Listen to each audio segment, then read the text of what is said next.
Okay, great. Thanks, Tariq.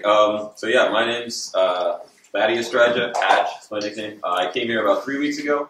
I was doing a PhD at the University of Virginia in Bitcoin. So a lot of this research is stuff I was working on in Virginia. But I visited my friend Gabe here in March, and it's like, oh, there's people who are doing stuff with Bitcoin. So I moved out here, and I hope to work on lots of cool Bitcoin stuff for the foreseeable future. So I'll just get into this. It's called Proof of Vital, Optimal Mining Strategies. It's fairly technical, so if there's any, I know there's a wide range of sort of levels of what everyone knows about Bitcoin. So if there's any questions you have during the process, please just interrupt me and ask. Or if you see something you think, wait, no, that's wrong, also let me know, because I'm could be wrong on a lot of stuff. Okay, so everyone I think knows about proof of work. It's kind of the awesome thing about Bitcoin is you're achieving consensus through proof of work. And it's amazing. But people hate it. Maybe not everyone in this room, but there's a lot of really smart people who don't like the Bitcoin proof of work. There's a lot of criticism of it. People say it doesn't really scale. There's arguments that, well, if profitability stays at some marginal, epsilon, and this Bitcoin scales up to be a huge payment throughout the world, we're going to be, using more electricity than we currently produce. So it can't scale that way. It doesn't really decentralize, is another argument that's very topical right now. The people with the best ASICs win, and the cheapest megawatt hours win, and that sort of inherently consolidates mining power into these, giant pools, which destroys the whole point of Bitcoin in the first place. But the biggest criticism is that it's wasteful, inefficient, inelegant. So the professor of cryptography that I was talking to at Virginia, he's like, Bitcoin is stupid. We've got all these computers running SHA-256 nonstop, and it doesn't do anything. You're just proving you're working just to prove you worked. And for a lot of computer science people, sort of elegance and that's an important thing. And Bitcoin is like the messiest hack, and it's a hack that is like metastasized into taking over the world at this point. So you're brute forcing an algorithm that is designed to not be brute forceable. So it's horribly ugly. And I think this is one of the reasons a lot of people are trying to come up with alternatives to proof of work. It's such a crazy system, right? And maybe we can have proof of stake, like PPC. There's a bunch of proof of stake based coins. But there's a lot of questions whether that can actually provide a consensus mechanism. There's nothing at stake problem. And the problem of sort of purchasing keys that no longer correspond to coins, but did once in the past, and using that to attack a chain based on proof of stake. So there's a lot of research there that, for my opinion, proof of stake is got some pretty fundamental problems. Proof of burn, like counterparty, where you sort of destroy a Bitcoin in order to prove a transaction on their chain, is interesting, but it also fundamentally relies on proof of work from Bitcoin to function. There was a talk yesterday from MadeSafe about sort of proofs of resource, and somehow proving that you're providing data or transmission or storage as a way to create coins. I didn't quite follow exactly how that works, but I'm interested in those too. There's lots of ideas because people want to address the ugliness of proof of work. So I have this, and I came up with sort of in response to my professor saying this is stupid. I was like, well, maybe we don't have to actually mine. Maybe long-term securing the blockchain will not involve server farms mining, but not mining. So there's a little typical nerdy quote. When you're ready, you won't have to mine Bitcoins. So the basic idea, okay, so try to abstract the mining process. So throughout this, I do not use the actual Bitcoin blockchain, but it's sort of, cleaned version where in real life, they arrive via Poisson process, target mean arrival time every 600 seconds. You can just abstract that to say, okay, every 10 minutes exactly, a block will arrive. What's a Poisson process? Like the way blocks arrive, right? Like there's an exponential distribution, so the time between any two blocks has a curve like this. So sometimes when you're looking for blocks, you're trying to get a confirmation. It goes half an hour and there's no block. What's happening? And sometimes people post on Reddit and you're like, an hour with no block. It's all falling apart. It's like, no, it's a Poisson process that happens. And sometimes you get two right after each other. That's just how it works. But in this analysis, I abstracted to saying that this uniform arrival rate of 10 minutes each, just to make it easier, and the variance is not important for this analysis. I also, each epoch, I call it, between block difficulty retargetings, I just assume constant difficulty, that we're within one difficulty period for this.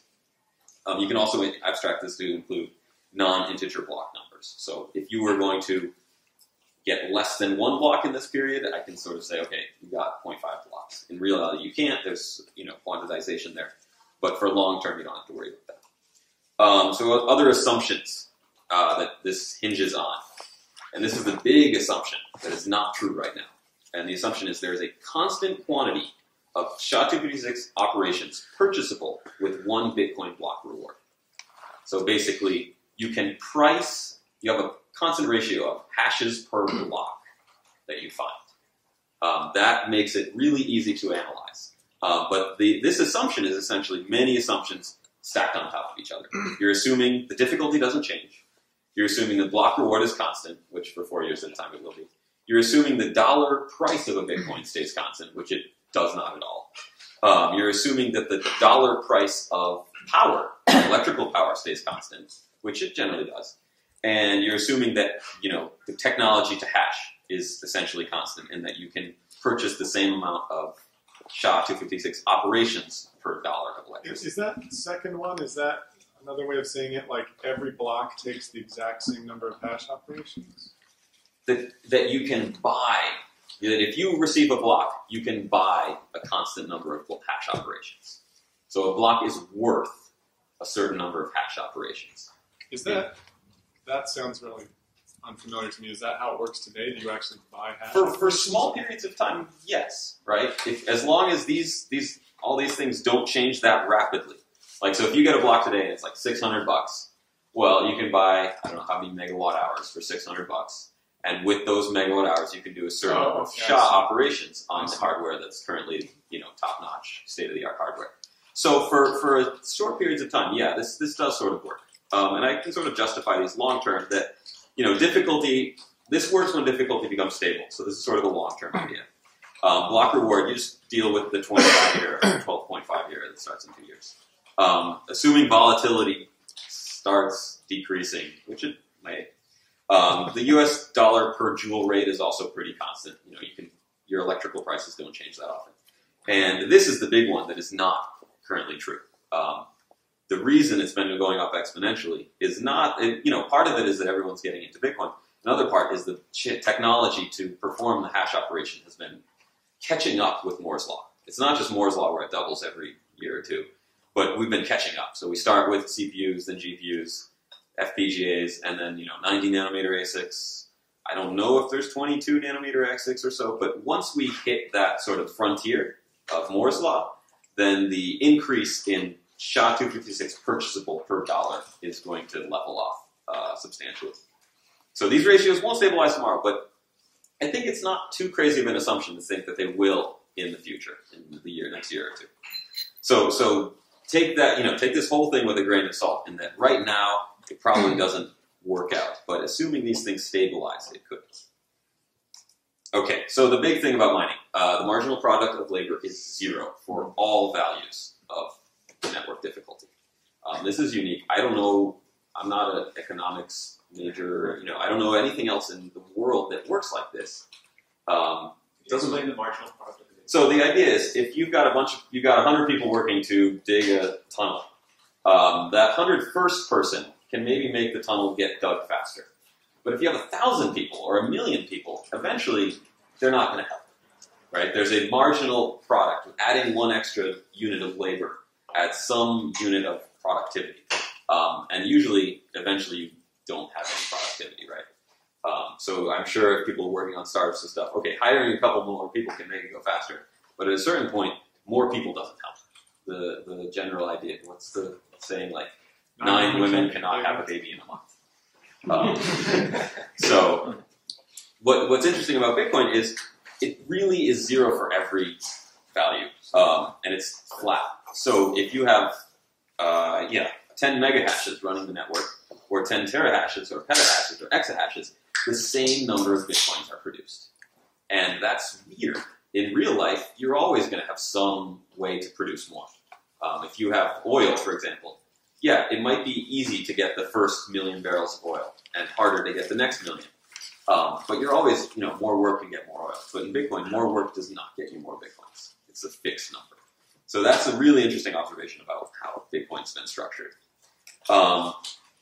Given that the marginal product of labor is 0, what's an appropriate mining strategy to use? And we'll say n is the number of miners. So if n is 0, no one's running Bitcoin, the system collapses, Bitcoin doesn't function.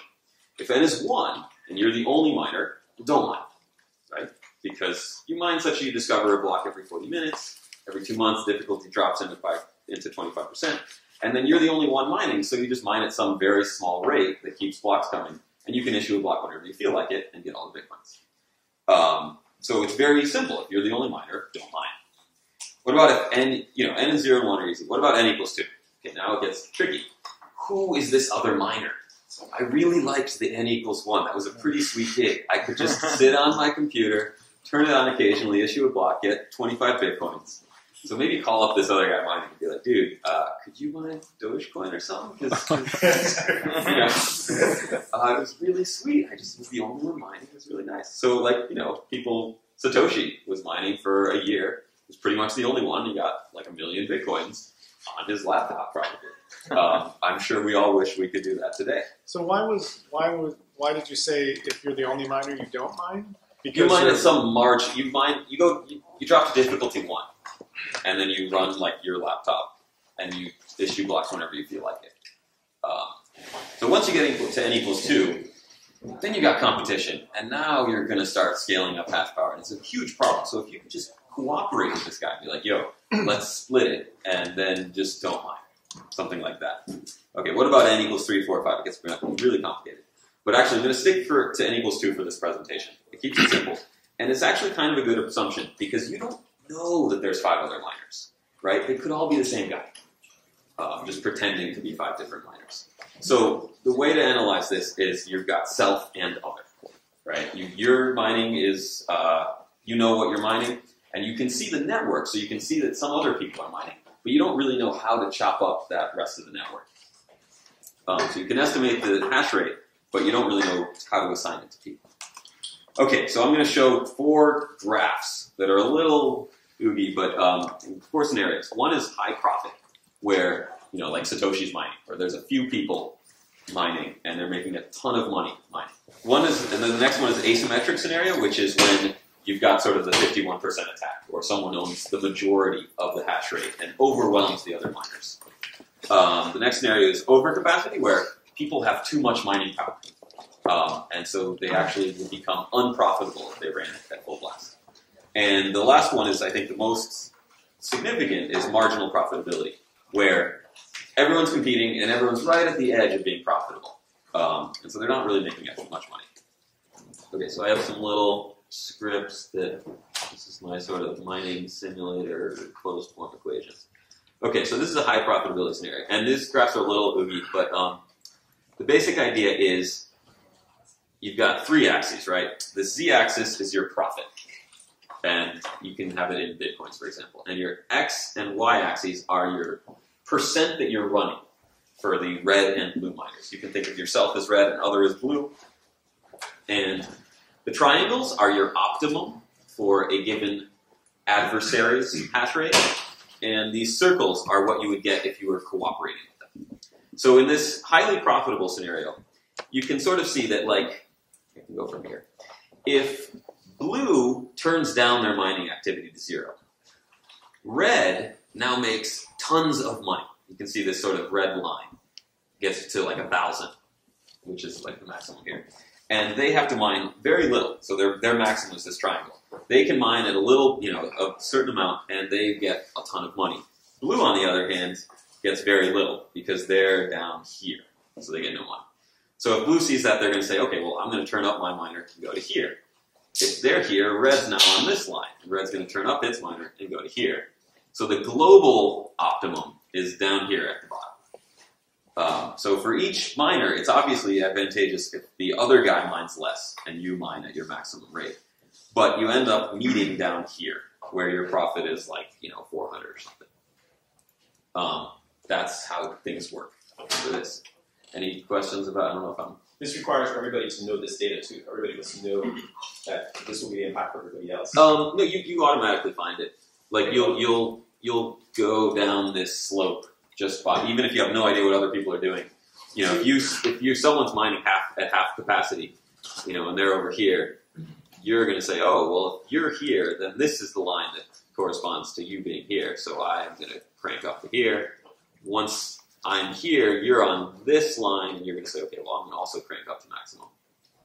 Yeah. So why, that's the global, you're saying that that's like the most efficient for everybody is at that point? It's the least efficient for every individual, but it's the global optimum in that no one wants to change, right? Why isn't that just a hash, like a difficulty of 1? Because if I want the difficulty to be 1, I got to turn down, and I don't want to turn down. If I turn down, I make less money. See, the slope is down this way, and it's also down for the other guy. It's symmetric. These two miners are identical in this scenario. So if I want to turn down, my profitability goes down. If you turn down, your profitability goes down. However, if you turn down, I get to jump up this ladder here, Sure. and mine can go up. But it's not going to happen because for both of us, we're stuck here. If we could cooperate, however, if we could somehow, just go up this line, that's also possible. That's a global optimum line, but there's no way to achieve that consensus because we're going to end up down here. Okay, so this is high profitability. And in high profitability, the whole proof of idle idea doesn't work because the slope, if I make this like there, the slope of this collusion line, if we cooperate, it's pretty shallow, right? The best we could do, so we're making like 400 apiece each. If we had some crazy way to make a cartel, we can make like 450 tops. So it's not really worth it. Excuse me? Yes? And why is that slope is so low? Is it because of the cost of the marginal cost being very low compared to the fixed cost? It's because we're so profitable already, right? So if we're really profitable, this is 400. We're making a ton. If this ends up going down to 0, then this slope can be better. So I'll show that here. So here's okay, this is a little different. This is an asymmetric pool. So you got, in this case, the red guy is huge and the blue guy is tiny. What's interesting about this is the red guy never wants to mine at above about 30% because he's just competing with himself. His optimum, regardless of what blue does, stays in the range of like 20 to 30% of his maximum power. Because in this case, he's like 3 times bigger than blue. So it's actually, it makes sense if you think about it. Why would you want to be more than 51%? You're just hashing more to compete with yourself, raising the difficulty for yourself. You're already the biggest miner. So G-Hash has more mining capacity than we know of. No, they don't. I don't think they're up on this. You never, you never want to. There's lots of scenarios where even as an individual, turning down your mining capacity will result in more profit, regardless of what everyone else does. So in this case, yeah, blue basically wants to go full blast most of the time. And red, it really doesn't matter what blue does. Red has its optimal around 20 to 30% of its capacity, which means that red screwed up. Red should not have bought all that mining equipment. Right? They actually go below 0 if they turn all the way up. So they're never going to turn all the way up. So they shouldn't have bought it. They should try to sell mining equipment if they can, so that blue can have more. Here's another. Okay, here's a overcapacity scenario. I guess this could happen if the price of Bitcoin collapses or something, where you've got, if everyone cranks up, you're losing hundreds of Bitcoins. You have enough power to create the difficulty where everyone will be losing money. You won't. You're going to meet where these triangles meet. You're going to meet here, and you're still going to have some profitability, about the same, 200. What's the power strong here? Red and blue? Are they equally strong? Yeah. In this case, in the asymmetric one, red was much bigger. In these other 3 that I'm showing, red and blue are the same. I actually made them like a tiny bit different so that the lines wouldn't go on top of each other for this. But they're basically the same. So the idea is, if everyone's mining at 100% capacity, you're way down here and both people are losing 400. But instead, you're going to both agree to run at about 20%. You're not going to agree. You're just going to naturally find that. Because if you'll see, man, I'm losing money here. Okay, I'm going to scale back. And if you scale back, the other person will actually probably scale back. So you both end up scaling back to this global optimum here, where the two local optimums sort of converge. This is also a case where if you could collude, you can see the slope of this circle-y thing is pretty high. So you're making maybe 200 now. If you could collude, you could get up to 400 and double your profits. But this is, I don't know if this will ever happen. I guess it could happen if Bitcoin's price tanks or something happens where you've got enormous amounts of capacity that are unprofitable to use. So don't buy this much mining power. And then the last one is, I think, the last one is the most realistic. It's a marginal profitability scenario. This is where your hash power, your optimum is somewhere near the bottom. So you're running at, 95, 100% capacity. But you're not making that much. You're only making a couple hundred. And if the other guy could turn down, it would really help you a lot because you'd go up on this curve or up on this curve. And if you could collude, then it could really help a lot too. Because right now you're making maybe 200. You could collude all the way up to 500 or so. If each person turned down equal. So if I say, okay, I'm mining it, full blast, and let's go down to half. So we both go down to half here. We end up here. So that would be optimal, but there's no good way to achieve that, right? If I just politely ask GigaHash.io to turn down by 50% and promise that I will do the same, they're not going to.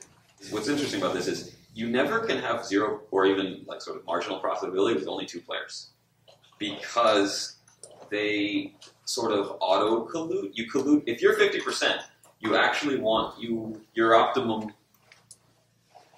doesn't curve down to zero. It doesn't have a negative slope unless there's a bunch of miners competing. Because once you get towards 50%, you can sort of self-turn down. You're already starting to compete with yourself. So it's actually inherently beneficial to have a centralized system because the more miners compete with each other, the more profitability can get down towards zero and have that be the global optimum. If you only have two players, you actually can't get a global optimum that low, which is kind of an interesting thing. So yeah, it actually gets more curved down towards zero the more players you put. But it also gets kind of hard to graph. But yeah, so this is actually the best case scenario where you're already sort of profitable because you've only got two miners. Other things about that? Okay, so I hope this is convincing that collusion can be optimal. If you could both turn down by equal amounts, you can get on that sort of diagonal line. But collusion is often optimal, right? And it usually doesn't work. So cartels generally fail. OPEC basically pumps at however much they can. They say they're going to pump less, but they usually just pump as much as they can. So-called drug cartels, I don't think they're in the business of hoarding drugs and not selling them. Sort of sounds like they sort of sell as much as they can, as quickly as they can. So the problem is with collusion is cheating becomes very attractive when you're artificially limiting production. There's lots of trust required. So I guess, yeah, if you were colluding and you're sort of on this diagonal line here, you can see that the line that passes through those diagonal has a really high slope upwards. So if I'm red and I'm here, I just cheat a little bit and I get up to here. Right? If I'm blue and I'm here, I can cheat a little bit and get all the way up to here. So there's huge incentive to cheat. Okay, so a lot of trust is required. Well, Bitcoin is all about removing the need for trust. That's the whole point. So what I'm going to show you is there's a trust-free collusion that's possible with using just nlock time and 2 of 2 pay-to-script hash multi-sig transactions. Can I just ask one thing? Yes. Just before we move on. So profitability is maybe one way to think about it, but let's say I think Bitcoin is going to be valuable in the future, and I want a lot of Bitcoins. Right. It's not necessarily about profit. I want 60% of I want 80% of the Bitcoins that are coming out, and they're not necessarily. You can't buy that many on the open exchange. So the only way to guarantee to get them is to mine them. Right. So this is assuming rational miners, which are very rare, I think, because most miners are, I think, unprofitable. Right. It seems like a lot of miners. But I don't even know that it's a question of rationality, because if I want to get 80% of the Bitcoins just buying out today, the only way that I can do that is to mine them, because they're not necessarily for sale. You can't just take the money that you would have spent on mining and buy them. I mean, you can do that for small amounts of Bitcoin, but not if you're talking about 50%. Probably. Historically, buying is usually paid off better than mining, but for small. Right, for small. So if you, there are other reasons that I'm not dealing with here that you want to have a lot of hash power. You might also think, well, I'm into Bitcoin. I'm running a company that transacts in Bitcoin. I want to have a stake in this so that I can, keep transactions going. I want to prevent a 50% attack. There's lots of other reasons that I'm not even dealing with here. Sure. So, 0 and it's a fairly arbitrary. I'm saying, okay, I'm going to make up two miners of equal power with, a certain cost for electricity and a certain hash capacity, and this is what that situation would, this is what would come out of that situation. I think that this marginal profitability scenario is fairly likely to become more or less true in the future. But that's based on a lot of assumptions that, things level off, and things like that. So it could end up in a high profitability scenario. It could end up in a scenario. I showed those 4 scenarios that I think that covers pretty much all the bases.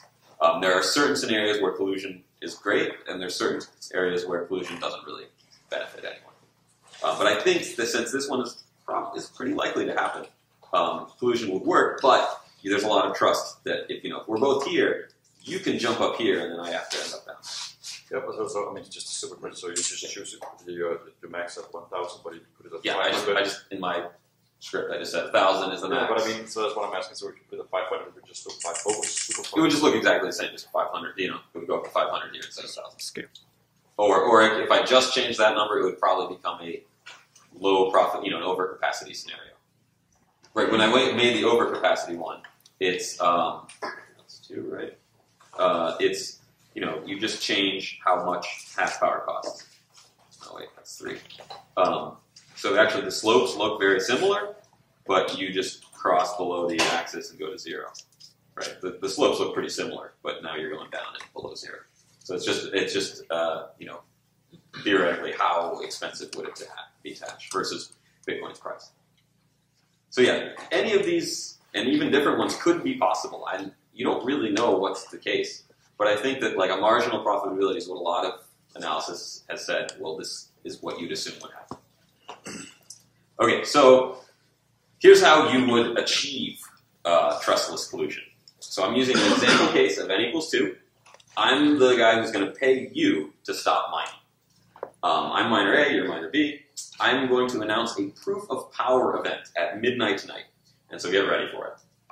So here's how it works. At the specified time, I'm going to issue a challenge over the network.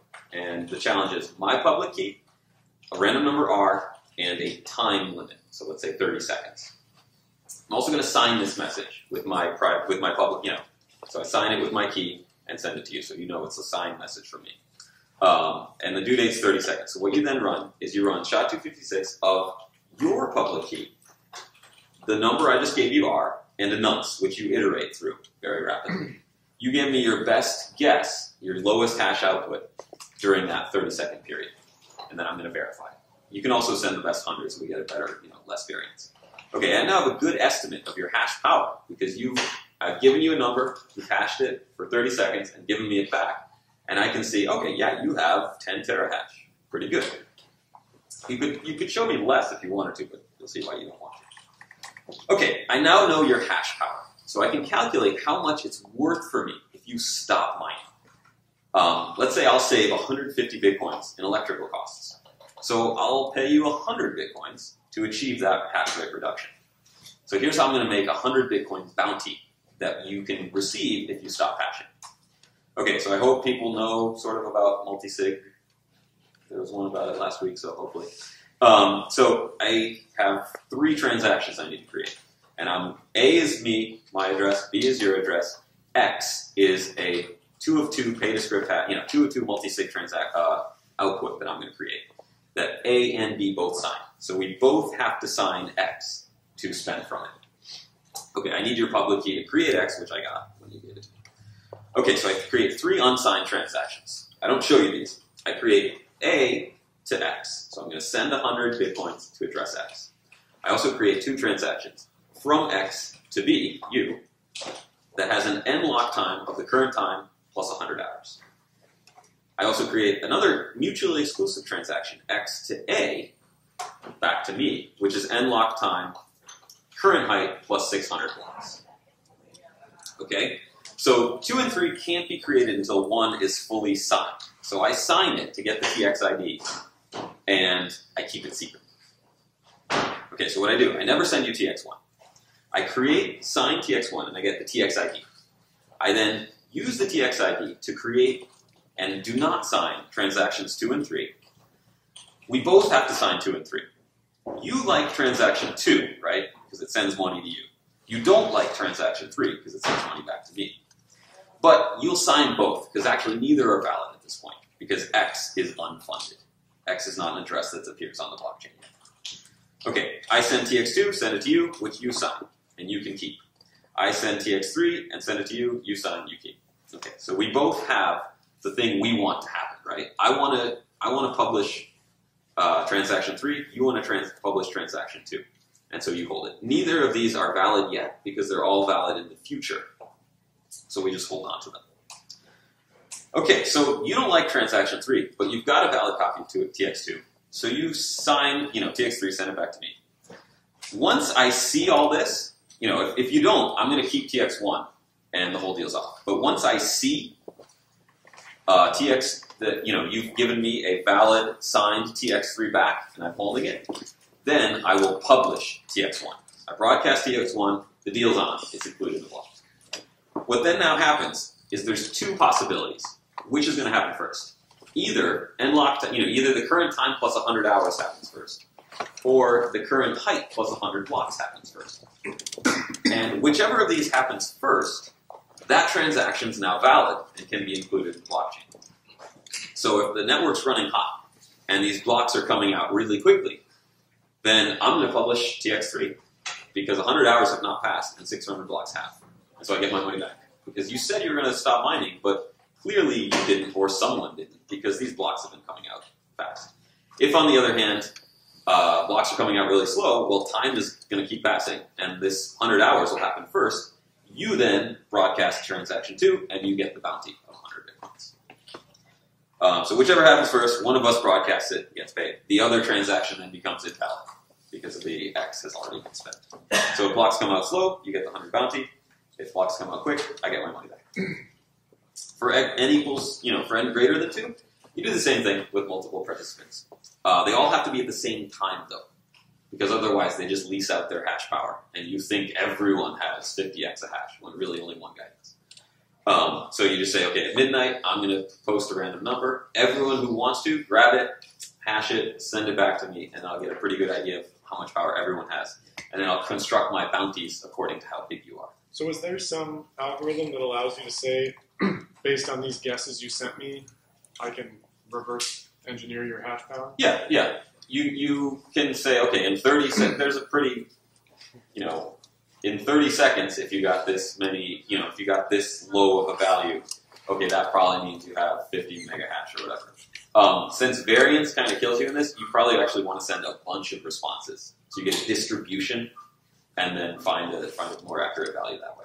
Because if someone just gets lucky and finds a super low hash output, he's going to look huge when he probably actually wasn't. So you want to reduce variance that way.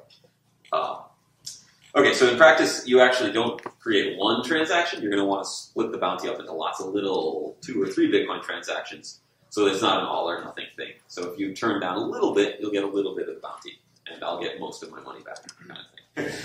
So that's the next slide. Yeah, the challenge response process is not free, right? There is a small amount of mining power, just the transaction cost, the pain that you have to go through to do it.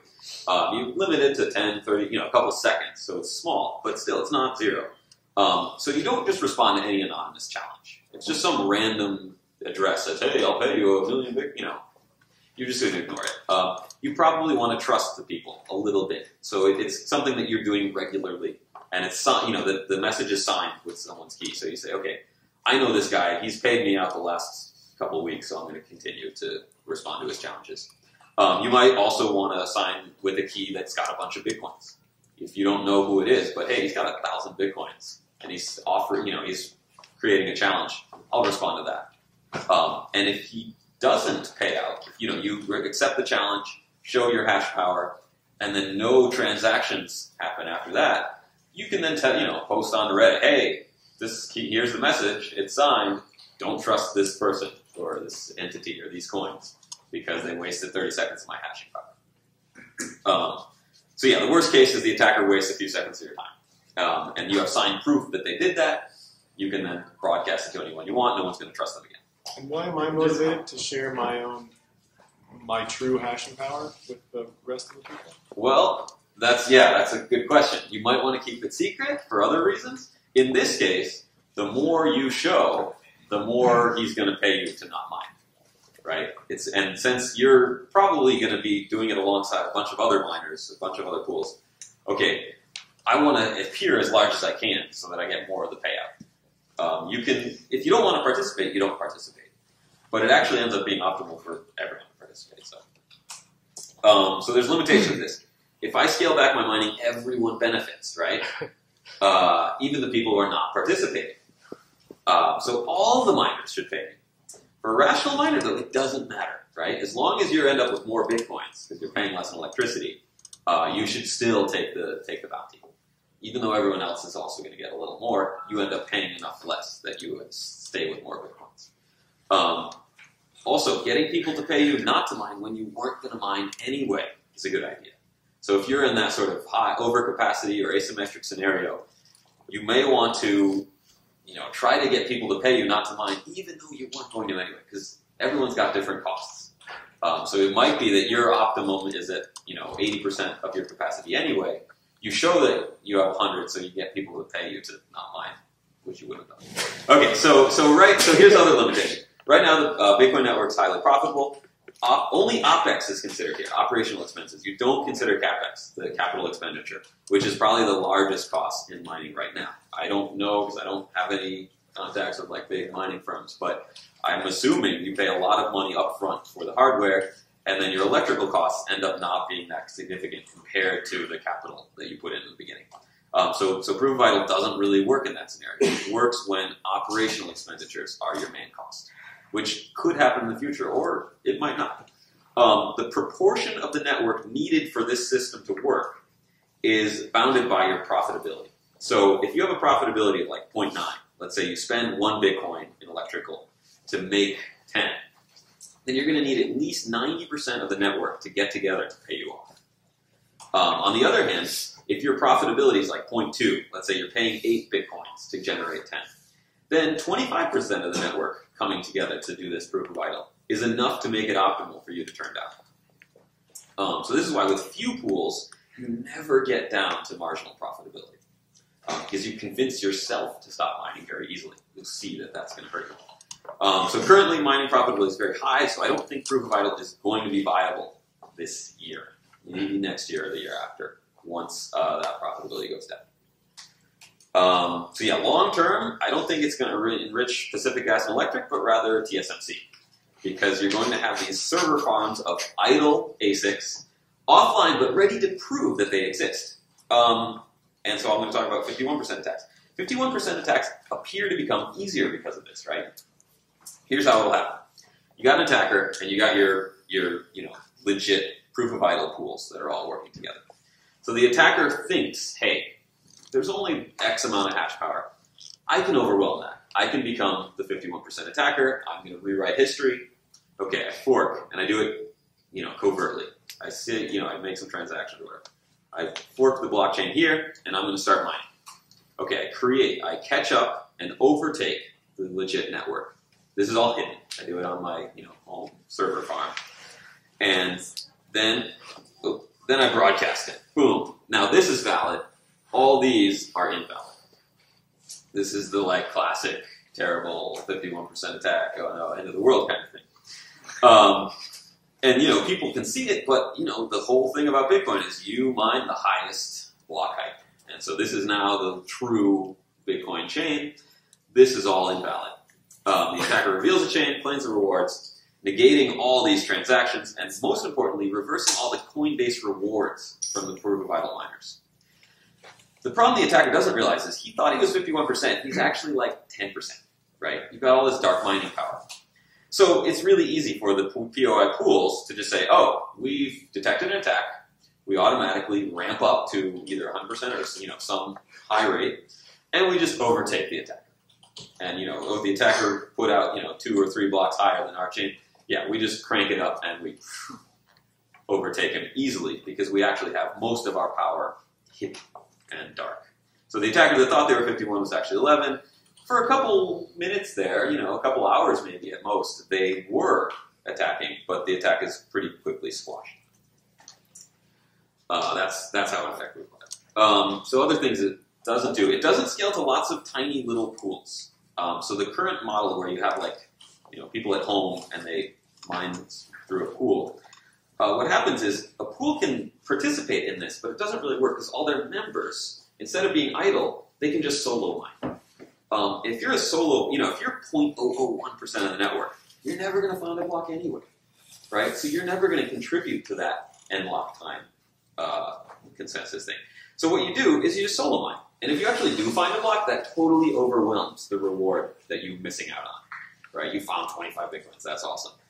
So what you do is you say, okay, I'm going to prove I have a little hash power, maybe get a few bucks, and then I'm going to solo mine. So that's why this system doesn't work when it's super decentralized, because if I'm paying your bounty and you're tiny, I'm going to think, no, why am I paying you? You're just going to pretend not to mine. And if you do, it's undetectable. So it really only works when you have fairly large or long-term time spans. So end result, large miners will both send and receive bounties. Right? Everyone's going to be posting a bounty. Everyone's going to be on this receiving and sending end of these things. The system becomes unstable when you're really, really high idle. You're right in the corner there, because then cheating actually becomes globally profitable. It's sort of mutually assured destruction. If everyone turns up, then everyone's unprofitable, especially if you've got way more capacity than could be profitable. It'd be painful, but you could recover from this sort of mutually assured destruction if everyone cranked up. The system can stabilize with a large proportion of dark ASICs. Okay, so yeah, it took a lot of time. This is just a theory. I've probably neglected some things, lots of things. It's very theoretical. There's lots of other factors, but I think it's an interesting, long-term scenario that could play out. Questions, comments, reasons why this won't work? If you have experience with mining, I want to work on implementing this. I don't think any miners are going to want to use it just yet, but I think next year, the year after, it could become very profitable to sort of out in the open turn down mining power and collude. Right. I'm not even talking about difficulty here. It's just I'm idle, so I'm coming out at a slow rate, and you can overtake me and then release the blocks. But actually, my rate is much lower than it could be if I turn it all the way on. So it's a race, right? The whole idea of 51% attack is you can outrun everyone else combined. But if I turn all the way up, and you're no longer 51, you're 12% or something. So I just outrace you and undo this whole red chain and get my money back. I mean, not to mention potential damage to the value of the reward itself. I mean, it depends on all the assumptions later. If you do an attack and people lose confidence in the system, then the coins themselves aren't as valuable as before. Yeah, but even with the coins, even if you assume constant coin value, if you try to attack, I lose all that mining reward, which is my main source of income, and so I want to get that back by overtaking you. Yeah. Not to be, but if you put more rewards in your new chain, they would have gotten you to effectively have all miners collude against the transactions. So wait, what are you saying? If you put a reward in your alt chain, a reward just as much as the mining reward, the item reward, they would have gotten. Then they don't have incentive to switch back to right. So you effectively, all the miners who collude against the transactors steal the transactors. Yeah, if you wanted to pay for that, if you said, okay, I'm going to pay you above and beyond what you would make by idling in this, and to turn off and allow this chain to happen, you could do that. That would be bad. But yeah, if you have enough Bitcoins in this system, you can pay everyone to. But that's sort of separate from the proof of idle in that you're saying, you're saying, okay, I'm paying you off to build upon this red chain instead of trying to overtake me again. Yeah. Given what you've seen here, and given last week with Ghash, what would you advise a Ghash.io or a Slush or other mining pool to do? Oh, well, Ghash, I don't see them as sort of antagonistic, because if they actually want to do anything bad, you'd never know that they're 51%. They would just show up as much smaller. You know, you could easily. That's why it's sort of like, well, if they actually were trying to do something, you never know, right? You just point your hash power to whatever BTC Guild. You have a bunch of unknown, well, you know, you never have to show that you're doing a 51% attack until afterwards.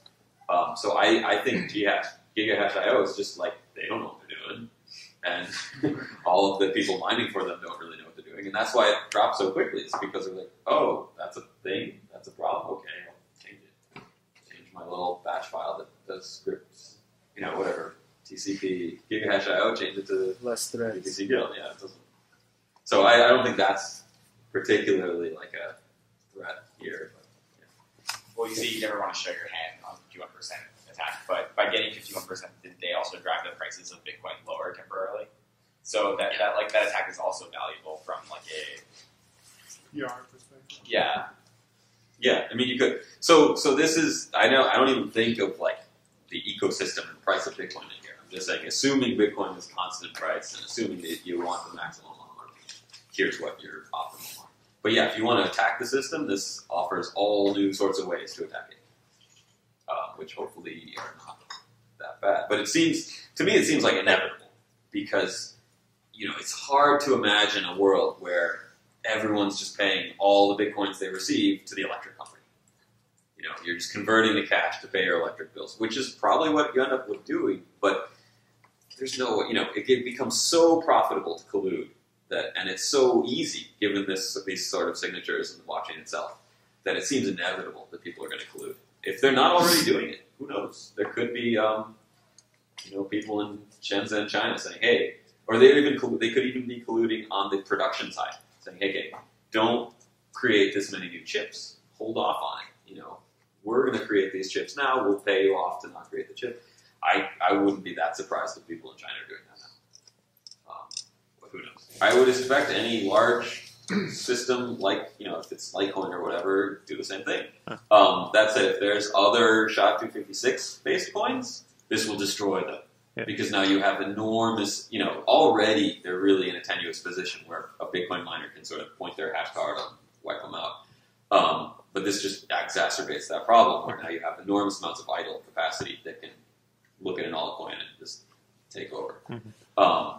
But yeah, in the long term, this increases the profitability of miners enormously. Mm-hmm. Instead of all fighting each other for the little scraps of profitability, and everyone's going to be sort of marginally profitable. Now you're going to get a return on investment because you don't have to pay for all that electricity. The other thing is that then the limiting factor becomes capital expenditure, so everyone buys chips that they don't have to run the electricity for. Who knows?